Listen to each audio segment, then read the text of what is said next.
Hello friends!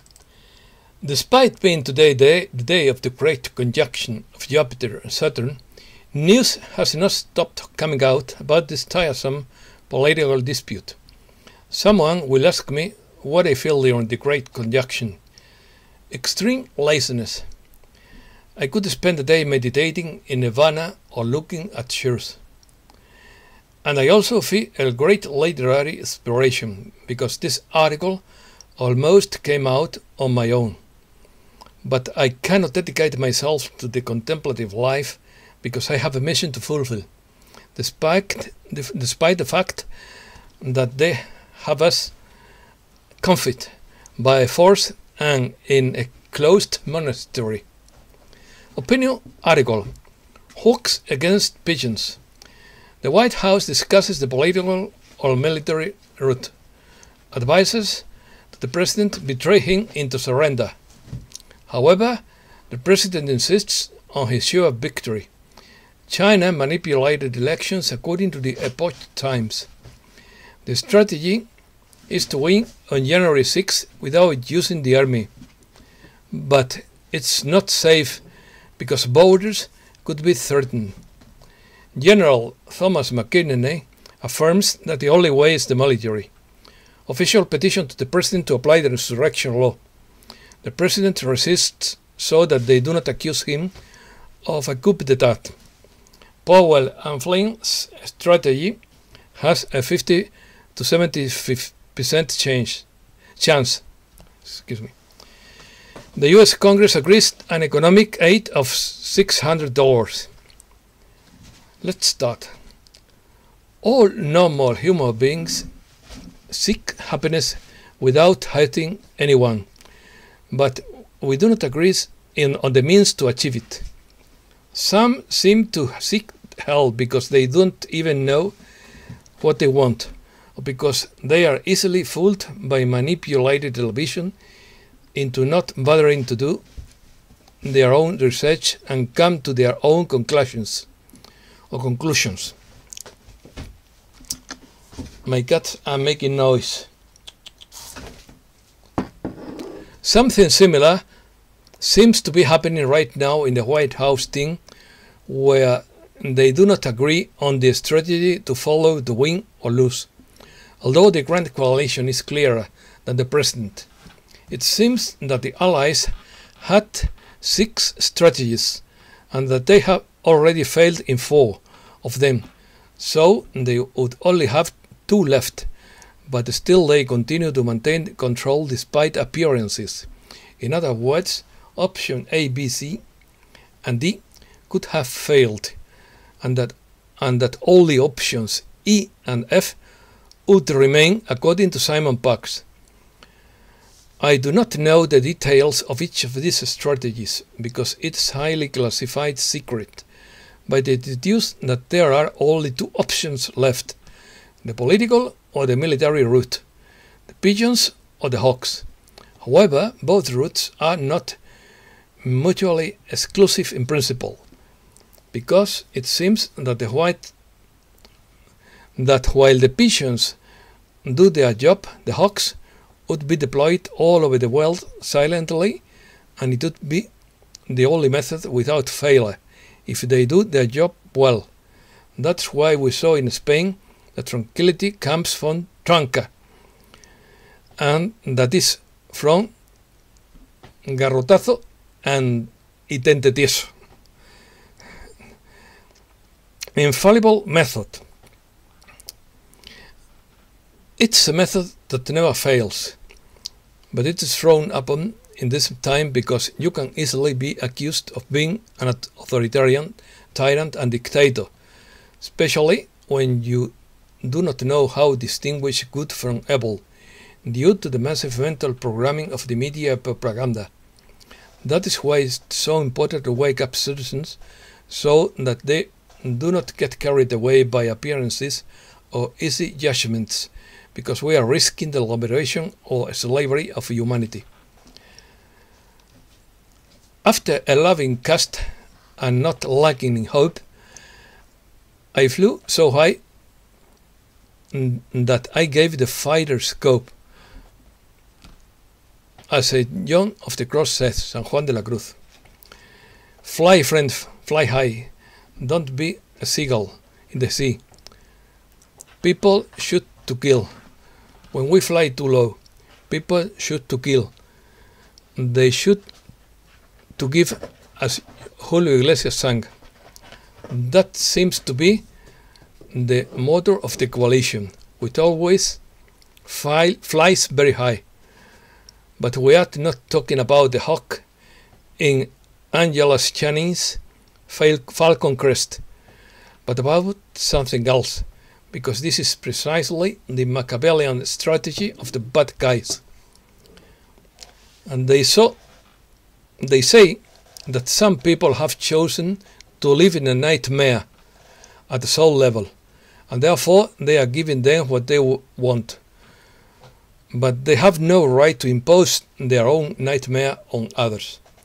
And if they want to live on a horror movie, I advise you to go to the cinema or to other more barbarous and primitive planet and stop embedding the lives of those of us who want to live heaven on earth. Coming to earth, despite all the denials, it seems that there is internal debate in the White House on the political or military route. At the moment, the president is opting for the political route because they do not want to be accused of an alleged coup d'état or to be called an alleged dictator of a banana republic, although he could do so legally by applying the Insurrection Law itself against foreign interference that he himself promulgated in 2018. There are situations in life in which there is no choice but to throw on a pair of pants so that they don't eat you for soups. The two parallel paths that are being considered are the option of the special prosecutor confiscating false ballots and rigged voting machines, or the option of the insurrection law by means of soldiers confiscating ballots and voting machines that prove the accusations, although both paths are not ruled out simultaneous. However, lawyer Rudy Giuliani says the president's legal strategy is focusing on acquiring voting machines to test the algorithmic cheating through forensic audits. He adds that lawyers only need 2 days to prove the trick. But the president is pinning his hopes on the January 6th meeting when Congress and the Senate will go into joint session to open the vote. Vice President Mike Pence will have the full authority as President of the Senate for that day, accepting or rejecting motions to decide the next steps to the Assembly. The key factor is that there are more states that have majority Republican delegations in Congress than those that have Democratic delegations. However, this political route is not safe because it is known that some Republican voters have been threatened by themselves and their families if they vote in favor of the blonde president, as has happened on other occasions, and this would end in defeat, which is why it is being considered the legal military route through the application of the Insurrection Law, because all the circumstances seem to be conspired against him. Some army generals accidentally revealed that the Insurrection Law is already by publicly stating that the army has no role in determining the elections, but the fact is that they were not actual elections, but a supposedly directed civil war by an aggressive enemy nation. Official request. Official petition to the President to apply the Insurrection Law. A new petition of the official website of the White House asks the administration to declare that an insurrection exists calling for the establishment of a military corps to take control of the country. The petition calls on the White House to invoke the Insurrection Act of 1807, which empowers the president to deploy the army and federalized National Guard troops within the United States in particular circumstances to suppress civil disorder, insurrection, and rebellion. It's evident to all objective observers that our electoral system has been hopelessly corrupt, the petition states. In dots. Military way. In dots, the only way is the military, the storm and mass arrests. This phrase was introduced by the famous Ronald Reagan in one of his first messages. Retired Lieutenant General Thomas McInerney makes it clear that the president has only one path and that he is preparing to cross Rubicon, just like Caesar. A member of the Democratic Transition team confirms that the Pentagon has sent them out. Transition Director Johannes Abraham told reporters, "Let me be clear, there was no mutual agreement on transition." The Army Chief of Staff criticized Pardoned General Mike Flynn's request for martial law, saying that there is no role for the Army in determining the outcome of an election. We already have the next Pentagon to be removed from the post. Mike Pence said that on January 5th there will be a storm. Remember that he, as a president of the Senate, can discard Democratic electoral votes and accept Republicans in disputed states. General Flynn says other countries had their intelligence agencies monitoring the election are more than willing to share the information directly with the president. Climbing to all levels is going to be faster than it seems. The initial wave will be fast and significant. It will be sent a signal to others immediately, and you will see how the tide turns and not even the media can hide. A retired member of the Special Forces pointed out that the president could use emergency systems to warn citizens of the supposed coup d'etat allegedly carried out by foreign governments. We can see coordinated messages between the Secretary of the Treasury and the Secretary of State, which shows that they are working together to implement an executive order. On the other hand, Mark Zuckerberg has been accused of financing a shadow government. The accusation has been made by the former Kansas prosecutor, who has also accused Zuckerberg of financing an electoral trap. Internal betrayal. Trump's advisors betrayed him by pushing him to accept defeat, according to a former CEO of Overstock. The president's advisors want him to lose the election and are lying to him. According to Patrick Byrne, former CEO of Overstock.com,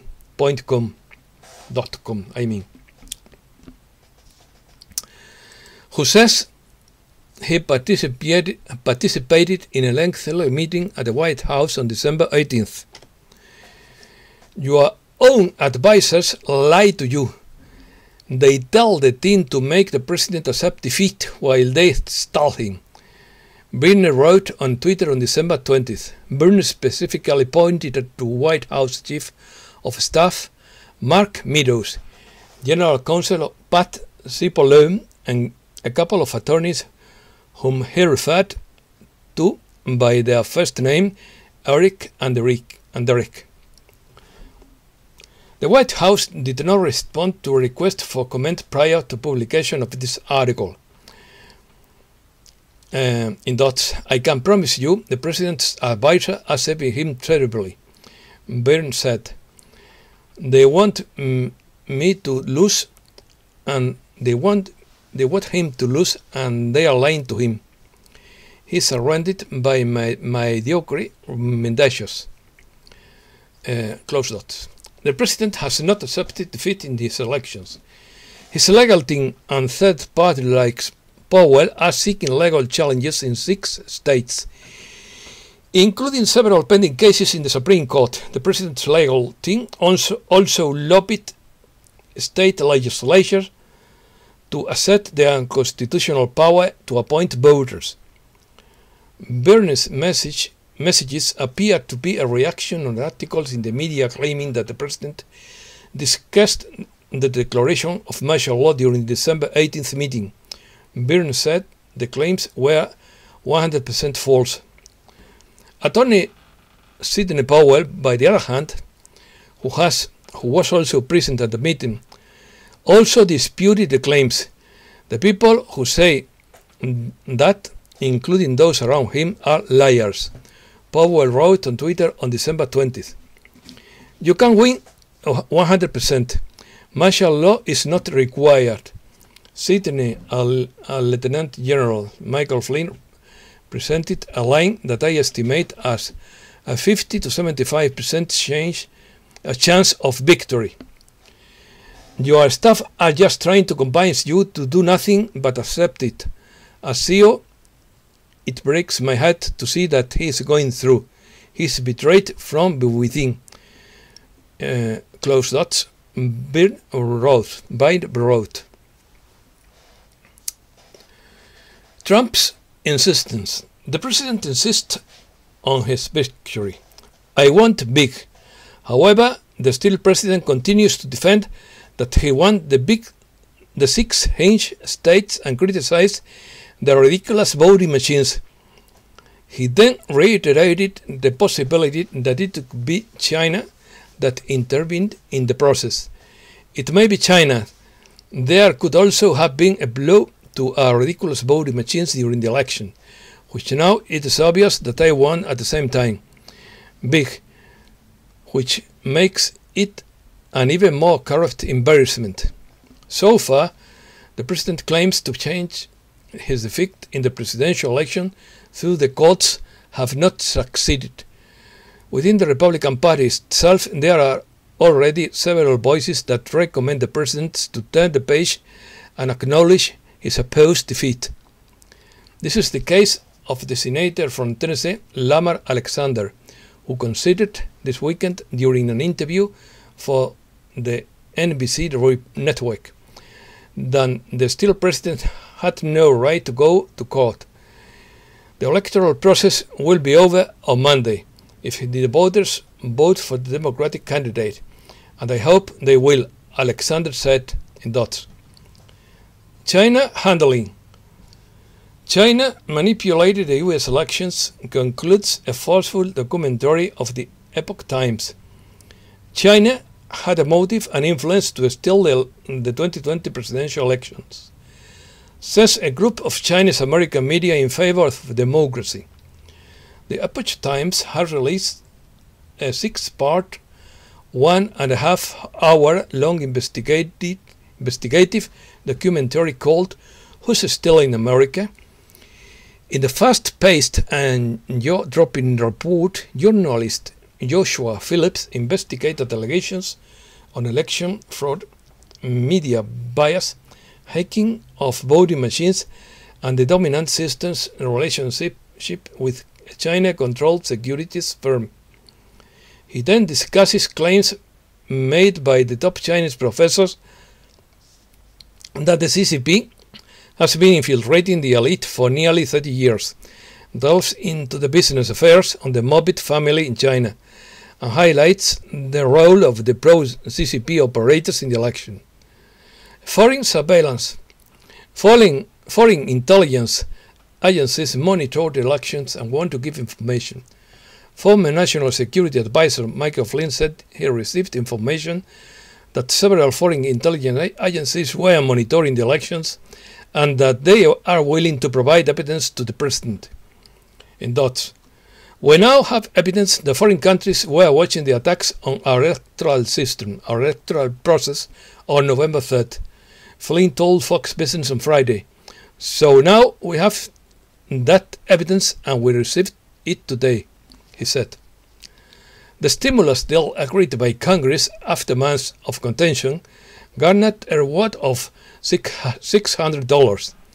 A stimulus check of $600 per person, agreed by the leadership of Congress after months of debate, has upset the netizens, accusing lawmakers of throwing pennies on tired citizens. The $900 billion deal was announced by Senate Majority Leader Mitch McConnell on Sunday night, a compromise reached between Democrats and Republicans after nearly 9 months of fruitless negotiations. Summary: Mike Adams situation update, December 20th. First, excuse me.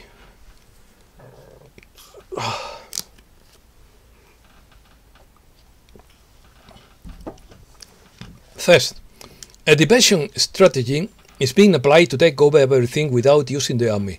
Second, Maggie Haberman is a disinformation agent who works for the New York Times.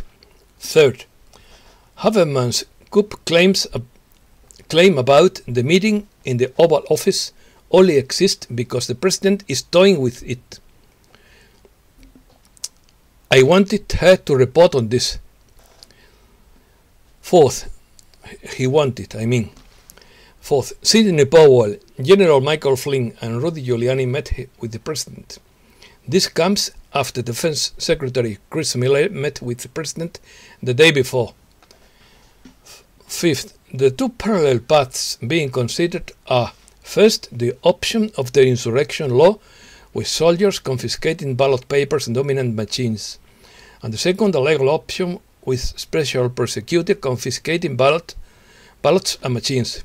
Sixth, Army generals accidentally revealed that the Insurrection Law plan is real by publicly stating that the armed forces have no role in determining the elections. But they were not such. They were a civil war led by an aggressive enemy nation. These treacherous generals can easily be court-martialed. Seventh, Giuliani says the president's legal strategy is focusing on acquiring voting machines to test the algorithmic cheating through the forensic audits. He says that lawyers only need 1 to 2 days to prove fraud, overriding the elections. 8. Surgical strategy to win the election on January 6. Sidney Powell would be appointed special counsel, says the dominant machines expose the algorithmic trick and show the public who accomplishes in Congress and Senate that they would be charged, arrested, and removed before January 1st. Then Congress could approve the list of alternate voters. 9th, a federal judge says the evidence from Scott Cat and Hammer is secure. 10th, we the people urge the president to act decisively and invoke the Insurrection Law or have the Department of Justice appoint a special prosecutor. 11th, Peter Navarro's explosive report shows anomaly. 12th, the president says that the dominant voting machines could have been breached during the elections due to the backdoor vulnerability of SolarWinds. 13th, panicked Democrats being to accuse the president's supporters of treason if they demonstrate an electoral trap. 14th, Ramsland informs Newsmax on new evidence that will drastically change the playing field. This refers to the results of the forensic audit of the dominant machines in Michigan. This also explains Giuliani's shift to focus on machines. And that's all for today. Thanks a lot, friends.